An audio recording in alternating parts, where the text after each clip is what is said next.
Алло, писечка. Я, короче, подписал документы. Приезжаю, сейчас буду ехать. Прими душ. Здравствуйте, Андрей Дмитриевич. Здравствуйте, Кирилл Борисович. Нам нужно подписать с вами документы. Вот, все уже согласны. Осталась только ваша подпись и договариваемся уже, получается. Ага.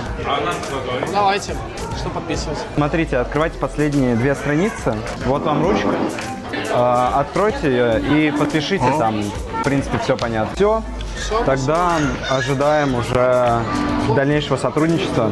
Все, тогда всего доброго. Всего доброго, Кирилл Борисович. Всего доброго, все, спасибо. Алло, писечка. Я, короче, подписал документы. Приезжаю, сейчас буду ехать. Прими душ. Опа. Блядь, как же ты меня заебал, короткоствольный. Мы расстаемся, нахуй. В смысле, зайка, блядь, я не понял, ты что за хуйня? Я же вроде нормально все делаю. Тебя люблю. Все, мы расстаемся.